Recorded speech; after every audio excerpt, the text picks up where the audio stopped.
동시에 수개의 지정 상품에 대하여 상표 등록 취소 심판 청구를 한 경우에는 심판 청구의 대상인 지정 상품을 불가분 일체로 취급하여 전체를 하나의 청구로 간주하여 지정 상품 중에 하나에 대하여 사용이 증명되면 그 심판 청구는 전체로서 인용될 수 없을 뿐 사용이 증명된 지정 상품에 대한 심판 청구만 기각하고 나머지에 관한 청구를 인용할 것은 아니며 사용이 증명된 지정 상품만에 대한 심판 청구의 일부 취하가 허용되는 것도 아니다. 먼저 청구한 상표 등록 취소 심판이 계속 중이라 하더라도 심판 청구인으로서는 등록 취소 요건의 일부를 이루는 상표 불사용 기간의 역산 기산점이 되는 심판 청구일이나 등록 취소를 구하는 지정 상품의 범위를 달리하여 다시 상표 등록 취소 심판을 청구할 이익이 있으므로 이 경우 공통으로 포함된 일부 지정 상품에 관하여는 상표권자에게 중복하여 그 사용 사실에 대한 증명 책임을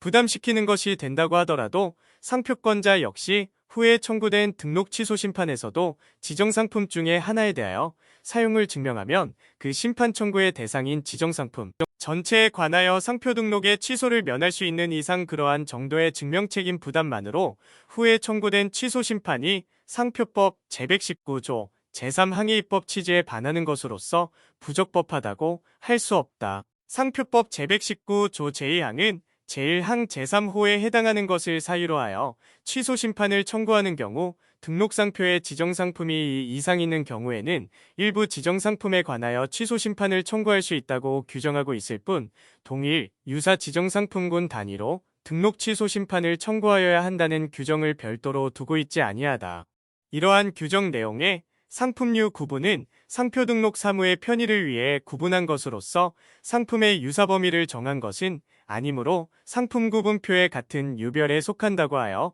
바로 유사 상품이라고 단정할 수 없는 점. 불사용으로 인한 상표 등록 취소 심판 제도는 등록 상표의 사용을 촉진하는 한편 그 불사용에 대한 제재를 가하려는 데에 입법 목적이 있고 이러한 불사용에 대한 제재의 실효성을 강화하기 위해 일부 지정 상품에 대한 취소 심판 제도가 도입된 점 등을 아울러 고려해보면 등록 상표에 지정 상품이 이상 있는 경우 이해관계인은 취소를 필요로 하는 지정 상품의 범위를 임의로 정하여 상표 등록에 취소 심판을 청구할 수 있고 등록 상표의 지정 상품 중 유사 범위에 속하는 지정 상품을 모두 포함하여 취소 심판을 청구하지 않으면 심판 청구가 인용되어도 심판 청구인이 후에 유사 상품에 관하여 등록 상표와 동일 유사한 상표를 사용하거나 그 상표 등록을 받을 수 없다는 사정을 들어 유사 범위에 속하는 일부 지정 상품만에 대한 등록 취소 심판을 청구할 이익이 없다고 할 수 없다.